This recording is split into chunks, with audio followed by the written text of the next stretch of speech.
Kiora was the head of the Sazanami clan, a powerful group of sorcerers that had wealth, fame, and power. He had a spiritual technique that had been passed down through the generations, referred to as the storehouse, and was in leagues with the Ashaku. Genshi Sojo was a weapons dealer who possessed a generational intelligence. He created temporary Densenseki weapons that could be used to boost the user's strength, and he was also a wielder of one of the 7 enchanted blades. These two were the first main villains in Kagurabachi, and are often compared to each other, with each of them having wielded an enchanted blade at least for a brief period of time, and bringing our main character Chihiro to his absolute limit in their respective fights. So of these two powerhouses, who would come out on top if they were to clash? Well, first let's explain their abilities. First up is Sojo, who wields the enchanted blade Cloud Gouger, one of 7 enchanted blades that grants their users vast amounts of abilities. The first ability, referred to as Kyo, which allows him to summon vast amount of water that he can leave in a liquid state to flood the area around him, or turn into a mist to hide himself. His second ability is Yue, which allows him to generate ice wherever he swings his blade. It can be used as a defensive wall to stop incoming attacks, or freeze his opponents temporarily. Now the final ability, Mei, can be used in several different ways. He can use it as a lightning strike to directly hit his enemies, coat himself in it, boosting his own speed tenfold, or use it remotely on his blade to recall it to him. He can also potentially do this with his other abilities, but we only ever saw it used with Mei. Now with Kiora Sazanami, it's a little more complicated.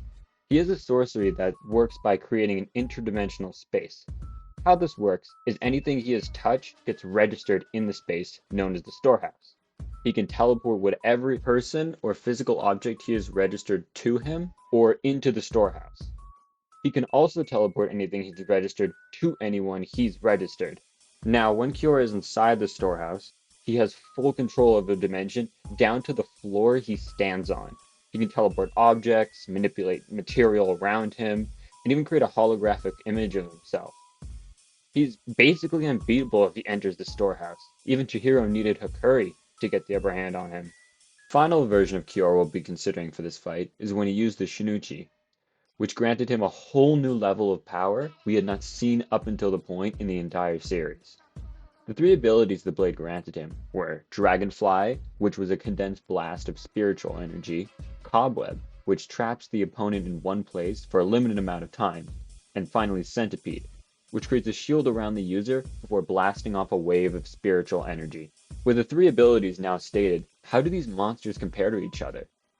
Well, since Kyora is a hard character to consider in these kinds of fights, we're going to put Sojo in 3 different scenarios. 1. A standard 1v1 against Kyora with no outside help. 2. A fight inside the storehouse. And finally 3, where Kyora is wielding the Shinuchi. So, fight 1 pretty easily goes to Sojo. Kyora has stated himself that he would lose to a blade wielder in a one-on-one outside of his storehouse, and even if given the Tau to help him, Sojo has won battles against arguably stronger groups of sorcerer. However, when the fight takes place inside the storehouse, the debates can start. So first we need to compare Rakuzaichi arc Chihiro to Sojo. Now in both fights against Sojo, he's stated to be far stronger than Chihiro physically, and even during the final battle, he still says he has the edge in speed. So taking into account if Chihiro got stronger between when he fought Sojo and when he fought Kiora, Sojo is either a bit above or on par with Chihiro in his fight with Kiora. Now, since Chihiro needed Hakuri to beat Kiora, does Sojo have the bag to make up for being one person? Now, the mist he can summon with Kyo would definitely help him hide from Kyora's attacks, especially due to him being able to summon bombs and throw pillars at Chihiro throughout their fight. And if we consider how much damage one slash from Chihiro did to Kiora, since he is weaker than Sojo, if Sojo is able to get off at least one Mei in the entire fight, it'll basically just go to him. But you have to remember, since this isn't taking place during the Rakuzaichi, Kiora now can use his hologram inside of the storehouse and not leave it outside like he was forced to during the auction. So if Sojo could fall for Kyora's hologram trap and wastes a Mei on a false opening, Kiora pretty much has him screwed since he has a cooldown on the Mei and his speed is going to be incredibly limited due to there being a break in between when he can use Mei cloaking. And I'd say with that, round 2 goes to Kiora, since he can pretty much warp the storehouse into the perfect trap to get an opening on Sojo. Now, with the scoreboard being 1-1, we move on to the final scenario of this fight, Blade versus Blade. And I really don't think it's much of an argument for this one.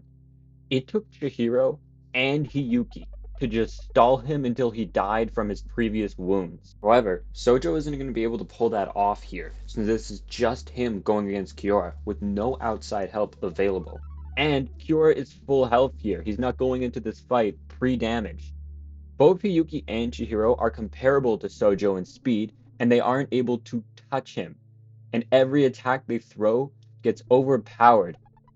Like, we've seen the Flamebone overpower Chihiro, similar to how Sojo did it, and this is a stronger Chihiro and Hiyuki being pushed away like dust in the wind. Not to mention, he was almost able to instantly kill Chihiro at the beginning of the fight by trapping him in Cobweb and shooting a dragonfly straight at him, which Sojo seemingly has no answer for, since Chihiro wasn't able to do anything to block the incoming attack.